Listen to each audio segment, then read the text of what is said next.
नमस्कार दोस्तों, स्वागत है एक नई वीडियो में। बात करने वाले हैं एसएससी के द्वारा निकाली गई stenographer grade C and grade D vacancy का फॉर्म कैसे फिल करेंगे। अगर आप 12वीं पास हैं तो आप इस भर्ती के लिए फॉर्म को अप्लाई कर सकते हैं। इसके अलावा आपको जो है स्टेनोग्राफी आनी चाहिए और स्टेनोग्राफी की पूरी जानकारी आपको नोटिफिकेशन में देखने को मिल जाएगा। आप यहाँ से जो है पूरी जानकारी को पढ़ लेंगे और आसानी से जो है फॉर्म को अप्लाई आप यहाँ पे कर सकते हैं। और फॉर्म भरने के लिए देखिए आपको एसएससी की ऑफिशियल वेबसाइट पर आना होगा, ssc.gov.in। ये साइट है जहाँ से आपको फॉर्म को अप्लाई करना। यहाँ पे आपको कॉर्नर पे लॉगिन या रजिस्टर का ऑप्शन मिलेगा, आप इस पे क्लिक करेंगे। यहाँ पे आपके पास पहले से OTR मौजूद है, वन टाइम रजिस्ट्रेशन। तो आप पुराना वाला registration number, password, captcha code भर के लॉगिन करेंगे, आपका डैशबोर्ड ओपन हो जाएगा। आप यहाँ से फॉर्म को अप्लाई कर सकते हैं। लेकिन अगर आप पहली बार जा रहे हैं फॉर्म भरने एसएससी के, अभी तक आपने कोई भी फॉर्म नहीं भरा है, तो आप एक नया रजिस्ट्रेशन करेंगे। रजिस्ट्रेशन के लिए यहाँ देखिए रजिस्टर नाउ का एक नीचे में बटन मिलता है, लॉगिन के जस्ट नीचे आप इस पे क्लिक करेंगे तो रजिस्ट्रेशन वाला पेज ओपन हो जाएगा। ये 4 स्टेप्स में आपको जो रजिस्ट्रेशन को कंप्लीट करना है और फॉर्म को अप्लाई करना है। तो मैं आपको पहले रजिस्ट्रेशन वाला प्रोसेस बताता हूं और फिर मैं आपको जो है क्या करूंगा,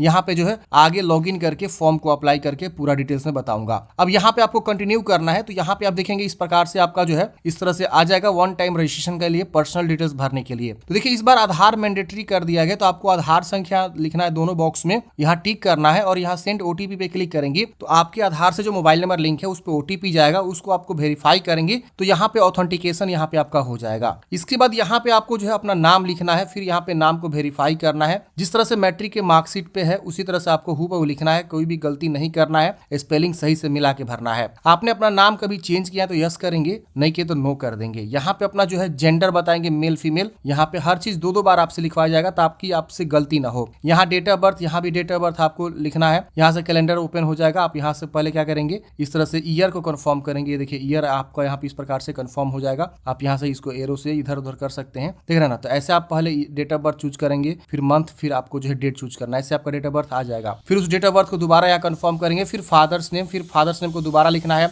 मदर्स नेम, फिर मदर्स नेम को दोबारा लिखना है। फिर यहाँ पे आपको जो है 8वीं का, फिर यहाँ पे आपको जो है ना 10वीं क्लास का जो है जानकारी देना था। 10वीं क्लास का बोर्ड कौन सा है, किस बोर्ड से आपने 10वीं क्लास पास आउट किया हुआ है, हर एक बोर्ड का नाम यहाँ पे शो करेगा। आप एक बार अच्छे से खोजिए, आपको सारा बोर्ड देखने को मिल जाएगा। तो आप अपने बोर्ड का यहाँ से जो क्या करेंगे, चुनाव करेंगे, जिस भी बोर्ड से आप पढ़ाई किए हुए। फिर इस बोर्ड का नाम यहाँ पे भी आपको कंफर्म कर लेना है। फिर यहाँ पे 10वीं क्लास का रोल नंबर, फिर 10वीं क्लास का रोल नंबर कंफर्म करना है, पासिंग ईयर बताना है, फिर दोबारा से आपको पासिंग ईयर बताना है। इसके बाद से आपको जो यहाँ पे हाईएस्ट क्वालिफिकेशन, अभी 11 नंबर में हाईएस्ट क्वालिफिकेशन, आपने मैक्सिमम कहां तक पढ़ाई किया हुआ है, 10+2 या डिप्लोमा तक या ग्रेजुएशन तक पास होना चाहिए। जो भी हाईएस्ट क्वालिफिकेशन आप डाल रहे हैं वो मतलब कंप्लीट होना चाहिए। तो आप यहाँ पे क्या करेंगे, यहाँ पे बता देंगे जहां भी आपने हाईएस्ट क्वालिफिकेशन पढ़ाई किया। फिर अपना मोबाइल नंबर लिखेंगे और यहाँ पे ईमेल एड्रेस लिखेंगे और यहाँ पे आपको एक आएगा OTP वेरीफाई करने के लिए। आप जिसे मोबाइल ईमेल लिख के यहाँ हटेंगे तो यहाँ पे आएगा वेरीफिकेशन के लिए। आप उस पर क्लिक करके जो है OTP को वेरीफाई करेंगे और OTP वेरीफाई करने के बाद से आपको यहाँ पे जो सेव एंड नेक्स्ट वाले ऑप्शन पे क्या करना है,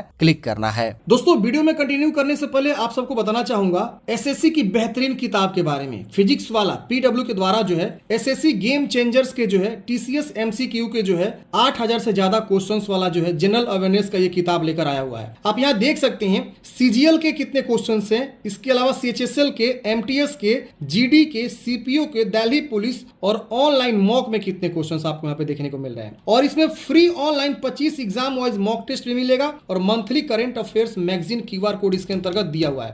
तो ये गेम चेंजर बुक्स आप जो है PW के द्वारा लॉन्च किया गया है SSC के लिए। और ये जनरल अवेयरनेस का किताब है। आप यहाँ पे देख सकते हैं, इसे बोला गया chapter wise, topic, exam wise and detail explanation इसके अंतर्गत और शॉर्ट ट्रिक्स वगैरह भी इसके अंतर्गत दिया गया है। तो काफी बेहतरीन बुक है। अगर आप इस किताब से तैयारी करना चाहते हैं तो मैंने इसका जो बाय लिंक आपको डिस्क्रिप्शन बॉक्स में प्रोवाइड कर दिया है।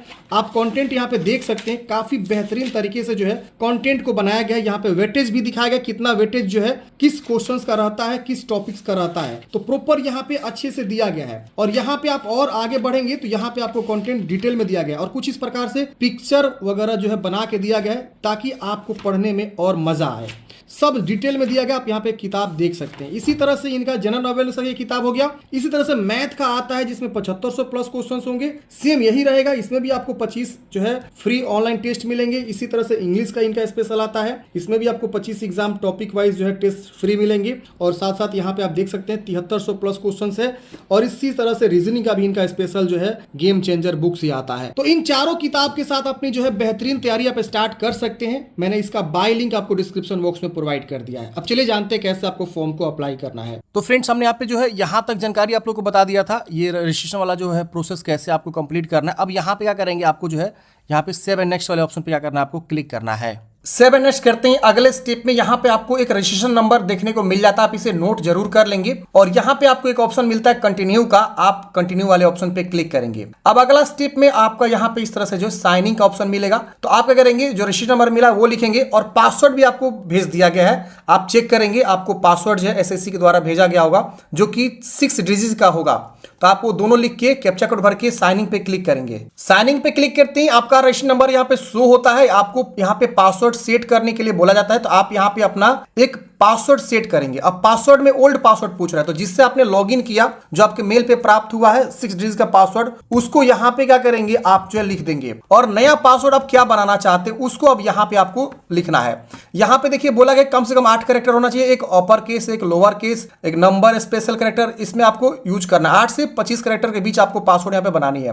फॉर एग्जाम्पल मान लीजिए सपोज आपका नाम राजू है, तो RAJU@123 ऐसे करके पासवर्ड आप आसानी से सेट कर सकते हैं। तो हम यहाँ पे उसी तरह से पासवर्ड क्या करेंगे, सेट कर लेंगे। फिर यहाँ पे उस पासवर्ड को कंफर्म करेंगे। यहाँ पे कुछ क्वेश्चंस आपको देना है कि मान लीजिए आपका सिटी बर्न क्या है, आप आंसर कुछ भी दे सकते हैं। इसके अलावा आप फेवरेट मूवी कौन सा रखते हैं, तो आप यहाँ पे उसका आंसर कुछ भी दे सकते हैं। तो कोई भी आप क्वेश्चन चूज करके उसका आंसर व्हाटएवर जो भी आप देना चाहते हैं आपके मन में है, आप उसे दे दीजिएगा। और उसके बाद से यहाँ पे सेव एंड नेक्स्ट करना है। पासवर्ड सेट करने के बाद से अब आपसे बोलेगा कि आप जो रजिस्ट्रेशन नंबर मिला है वो और जो आपने नया पासवर्ड बनाया वो लिखिए और कैप्चा कोड भर के आप लॉगिन करिए। तो हम यहाँ पे क्या करते हैं, लॉगिन कर लेते हैं नया पासवर्ड के साथ। लॉगिन करते ही अब यहाँ पे देखेंगे तो आपका ओटीआर वाला फिर से आगे एडिशनल तीसरा स्टेप खुल के आ जाएगा। यहाँ पे आपको अपना कैटेगरी चूज करना है, ईडब्ल्यूएस है, SC/ST है या ओबीसी है या जनरल है, जो भी कैटेगरी आप बिलोंग करते हैं वो आप यहाँ चुनाव करेंगे। तो इस तरह से देखिए आपका जो है आ रहा है, जो भी कैटेगरी आप यहाँ से चुनाव करेंगे आसानी से ये आपका खुल के आ जाएगा। इस तरह से देखिए, इस तरह से देख रहे हैं ना। और 2 बार चूज करना है जो भी आप कैटेगरी से बिलोंग करते हैं। तो हम यहाँ पे क्या करते हैं फ्रेंड्स, कैटेगरी को चूज कर लेते हैं। फिर यहाँ नेशनलिटी बताना है,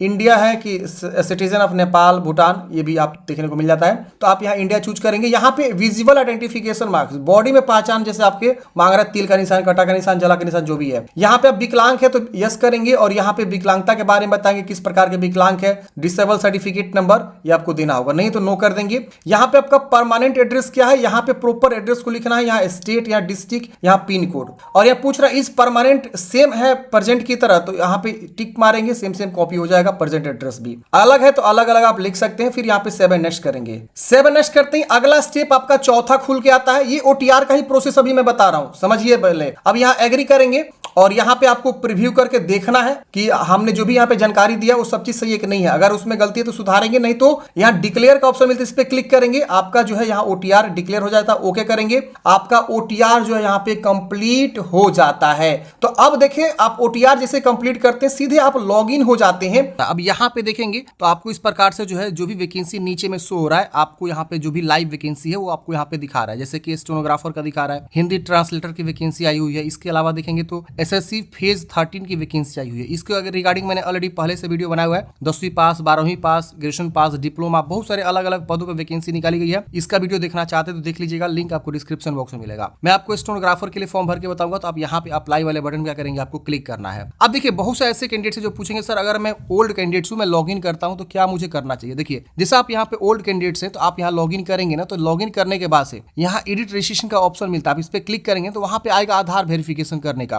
तो वहां पे आप क्लिक करके आधार को वेरीफाई कर लेना है। बस इतना आपको कर लेना है। अगर आप एक पुराने कैंडिडेट से अपना पुराने ओटीआर से लॉग इन कर रहे हैं उस केस में। अब यहाँ पे मैं क्या करता हूँ, सीधे अप्लाई वाले ऑप्शन पे क्लिक करता हूँ। अब ये देखिए इस प्रकार से जो है आपका आ जाएगा इंस्ट्रक्शन को पढ़ेंगे। यहाँ पे फिल फॉर्म का ऑप्शन मिलेगा, इस पे क्लिक करेंगे। अब यहाँ पे बोला गया कि सीरियल नंबर 1 से लेकर 18 तक का जो ऑटोमेटिकली फिल्ड है ओटीआर से, मतलब ये 1 2 3 जो भी आप देख रहे हैं ना, ये सब ओटीआर से ऑटोमेटिक जानकारी फिलअप है। आपको सीधे क्या करना है, नीचे आ जाना है। नीचे में देखेंगे तो 18 नंबर 17 16 ये सारा डिटेल्स फिलअप है, ऑलरेडी ओटीआर से उठाया हुआ है। आपको सीधे यहाँ पे अगला स्टेप नेक्स्ट पे क्लिक कर देना है। ये डाटा सेव हो जाएगा, ओके कर देंगे। अब अगले स्टेप में यहाँ पे आपको एजुकेशनल क्वालिफिकेशन, हाईएस्ट क्वालिफिकेशन फिर से पूछ रहा है। आप हाईएस्ट क्वालिफिकेशन कहाँ तक पढ़े हैं वो बता देंगे। फिर यहाँ पे दोबारा से आपको क्वालिफाइंग एजुकेशनल क्वालिफिकेशन में आपको 12th आएगा। 12th आपको यहाँ पे चूज कर लेना, क्योंकि वैकेंसी जो है 12th पास पे है। तो 12th पास है यहाँ पे देख रहे हैं, या 12th का इक्विवेलेंट जिसकी डिप्लोमा बोलते हैं, 3 साल का डिप्लोमा होता है। मैट्रिक के बाद जस्ट कोई अगर डिप्लोमा करता है तो 12वीं के बराबर ही माना जाता है वो भी क्वालिफिकेशन। तो अगर कोई वैकेंसी 12वीं पास पे निकल रही है और आप आप डिप्लोमा किए हुए हैं तो आप ये वाला ऑप्शन जो है चुनाव करके फॉर्म को भर सकते हैं उसके इक्विवेलेंट में। अगर कोई सिर्फ 12th किया है तो 12th चूज करेगा। यहाँ पे आपको ये पास बताना है कि हाँ आपने 12th जो है पास आउट किया हुआ है, पासिंग ईयर यहाँ से बताना है कि 12th आपने कब पास आउट किया। फिर यहाँ पे बोर्ड का नाम बताना है, कौन से बोर्ड से आपने पढ़ाई किया। तो यहाँ देखिए बिहार बोर्ड भी है, मतलब स्टेट आपको चूज करना है जिस बोर्ड से आपने पढ़ाई किया 12th, तो वो स्टेट चूज करेंगे। फिर उस स्टेट के अकॉर्डिंग जितने भी मतलब बोर्ड है वो सब बोर्ड आपको देखने को मिल जाएंगे। तो यहाँ से अपना बोर्ड का नाम भी चुनाव कर लेना है। फिर यहाँ पे रोल नंबर लिखना है, फिर परसेंटेज लिखना है। अगर सीजीपी है तो सीजीपी लिखेंगे, अब परसेंटेज है तो परसेंटेज, कोई एक ही आपको लिखना है। फिर यहाँ पे आपको इसको सेव एंड नेक्स्ट कर देना है। तो यहाँ 12th की जानकारी आपको अच्छे से भर लेना है। 12th की जानकारी भरने के बाद से फ्रेंड्स यहाँ पे आप देखेंगे तो एक्स सर्विसमैन के बारे में पूछेगा। अगर एक्स सर्विसमैन है तो यस करेंगे वरना नो करेंगे। आपको एज में छूट चाहिए तो यस करेंगे और यहाँ से आप अपना SC ST का 5 साल का जो छूट होता है वो आप यहाँ पे क्लेम करके ले सकते हैं। अगर मान लीजिए आपको एज में छूट नहीं चाहिए तो आप यहाँ नो भी कर सकते हैं। तो ये यहाँ पे आपका जो है आ जाएगा इस प्रकार से। अब यहाँ पे बोल रहा है कि क्या आप अपना जो है सारी जानकारी जो है पर्सनल इन्फॉर्मेशन जो है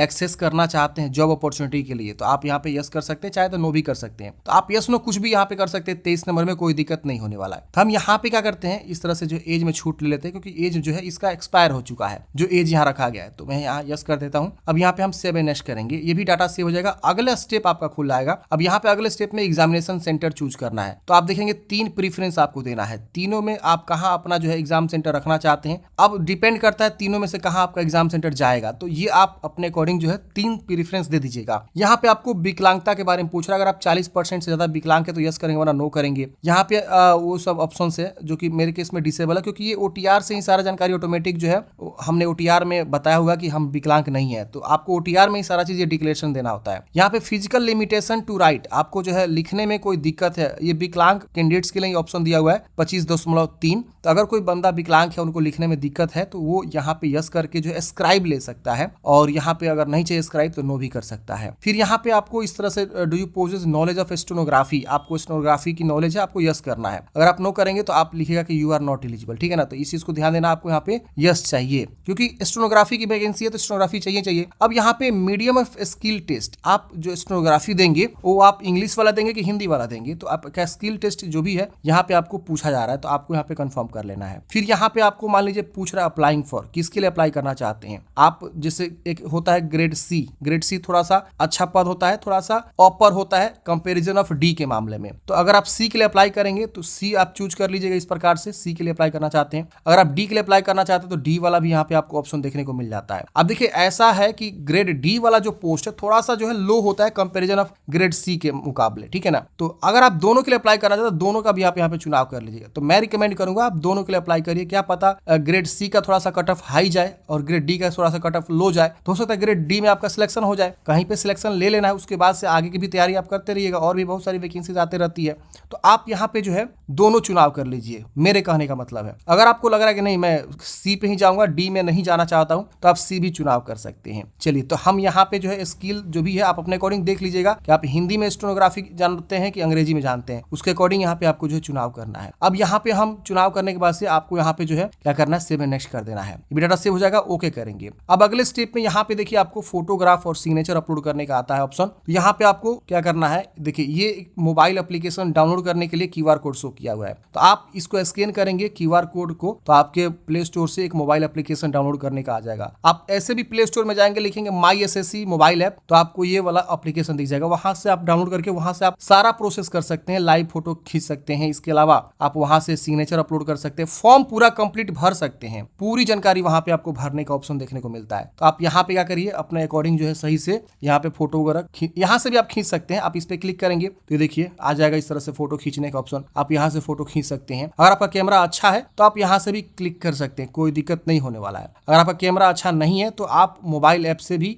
आप कर सकते हैं। अब यहाँ पे सिग्नेचर चूज करेंगे। सिग्नेचर का थोड़ा सा गाइडलाइंस है, 10 से 20 के भी होना चाहिए, और विड्थ जो दिया गया है यहाँ पे यही रखना है, और 300 DPI तभी जाके आपका अपलोड होगा, और ब्लर नहीं होना चाहिए, ये ध्यान रखिएगा। आपको सिग्नेचर को जो है अच्छे से जो है मतलब रिसाइज करना है कि ताकि वो ब्लर ना हो। बहुत लोग ब्लर कर देते हैं, तो ये ध्यान रखना है। तो आप यहाँ सिग्नेचर को चूज करेंगे, फिर यहाँ पे सेव एंड नेक्स्ट करेंगे। अच्छा, फोटो जो लाइव खींचना है वो थोड़ा सा मैं आपको गाइडलाइंस देता हूँ कैसे आपको लाइव फोटो खींचना है, क्योंकि यहाँ पे बहुत सारे लोग गलती करते हैं। तो देखिए यहाँ पे आपका फुल जो है फेस अच्छे से दिखना चाहिए, और यहाँ पे देखिए मास्क, ग्लास या कोई भी चश्मा ये सब आपको नहीं पहने होना चाहिए। तो आप यहाँ पे इस पे क्लिक करेंगे लाइव फोटो वाले पे, तो यहाँ पे देखिए इस तरह से आएगा। और ध्यान रखना है कि ये जो आपका आपका स्क्वायर दिख रहा है, रेड सर्कल, रेड वाला, तो उसके अंदर आपका चेहरा होना चाहिए। और फिर यहाँ पे आपको कैप्चर का बटन मिलेगा, इस पे क्लिक करें, देखिए इस प्रकार से, और कुछ इस प्रकार से आपका फोटो आसानी से ले लेगा। थोड़ा सा मतलब नजदीक होना चाहिए, मतलब कैमरा के बहुत क्लोज होना चाहिए, तभी आपका फोटो लेगा। तो ये ध्यान रखना है। अब मैं इसे सेव कर दूंगी, देखिए मेरा फोटो कितना अच्छा आ गया। और एक सिंगल बैकग्राउंड ही आपको चूज करना है, ये ध्यान रखिएगा। ये नहीं कि पीछे में बहुत सारा बैकग्राउंड दिख रहा है, वो थोड़ा सा गलत हो जाएगा, तो ये ध्यान रखना है। फिर आपको यहाँ पे सिग्नेचर चूज करके 7H करना है। फोटो सिग्नेचर अपलोड करने के बाद से अब अगला स्टेप में आपका प्रीव्यू फॉर्म आता है। प्रीव्यू फॉर्म मतलब क्या, कि आप सारी जानकारी को वेरीफाई करिए कि जितने स्टेप आपने फिलअप किया हुआ है 1 से लेकर 4 तक, ये सारा जानकारी सही है कि नहीं है। अगर इसमें कुछ भी गलती है तो आप उसको सुधार कर सकते हैं। तो आप यहाँ पे अच्छे से चीजों को चेक करिए और देखिए, वेरीफाई करिए। फिर आपको नीचे आ जाइए, नीचे में यहाँ पे आपको सारा जो डिटेल्स शो करता है, यहाँ पे आपको सेव एंड नेक्स्ट का ऑप्शन मिलता है, आप इस पे क्लिक करेंगे। जैसे आप इस पे क्लिक करेंगे, इस प्रकार से आपको आएगा डिक्लेरेशन करने का। आप यहाँ पे इसको एग्री करेंगे, फिर इस कैप्चा कोड को भरेंगे और सबमिट वाले फॉर्म पे क्लिक करेंगे। सबमिट फॉर्म पे क्लिक करते ही यहाँ पे आपका फॉर्म जो है इनके द्वारा रिसीव कर लिया जाता है और सक्सेसफुली आपको यहाँ पे एक मैसेज भी देखने को मिल जाता है। आप यहाँ प्रिंट एप्लीकेशन का ऑप्शन मिलता है, आप इस पे क्लिक करके इसका प्रिंट आउट निकाल सकते हैं। और यहाँ गो टू डैशबोर्ड का भी ऑप्शन है, आप गो टू डैशबोर्ड पे भी जा सकते हैं। देखिए मैं डैशबोर्ड पे आ गया। अगर मुझे प्रिंट आउट निकालना है दोबारा से, तो मैं क्या करूंगा, एप्लीकेशन हिस्ट्री पे जाके, नहीं यहाँ पे नहीं आ रहा है, हाँ आ रहा है, माई एप्लीकेशन पे हम जाएंगे और नहीं आ रहा है, माई एप्लीकेशन पे जाके आपको निकालना होगा। इस पे क्लिक करेंगे, यहाँ देखिए स्टेटस भी चेक करने का ऑप्शन आ रहा है, प्रिंट करने का भी ऑप्शन आ रहा है। और इस तरह से हम क्या कर सकते हैं, अपना जो है प्रिंट आउट निकाल सकते हैं। अगर आप यहाँ पे जनरल ओबीसी से आते तो आपको 100 रुपए का आवेदन शुल्क देना होता, जिससे आप प्रीव्यू वाला ऑप्शन के बाद जो आता है ना, वहीं पे आपको आता कि आप जैसे सबमिट करते, डिक्लेरेशन करते, उसके बाद से फी जमा करना होता, फिर आपका फॉर्म जो है क्या होता, फाइनल सबमिट होता है। और उसके बाद से उसका जो है प्रिंट आउट आप निकाल पाते हैं पेमेंट जमा करने के बाद से। लेकिन जो SC ST फीमेल है उनको कोई भी आवेदन शुल्क नहीं देना होता है, विकलांग पर्सन को भी कोई आवेदन शुल्क नहीं देना होता है। SSC के सभी फॉर्म की मैं बात कर रहा हूं और इसी तरह से इसका नियम है। इस तरह से फ्रेंड्स हमने बात किया कि SSC स्टेनोग्राफर के लिए कैसे आपको फॉर्म को अप्लाई करना है। आपके मन में कोई भी डाउट है, कमेंट बॉक्स में पूछ लीजिएगा। मिलते हैं किसी नेक्स्ट वीडियो में। जय हिंद, आपका दिन शुभ हो।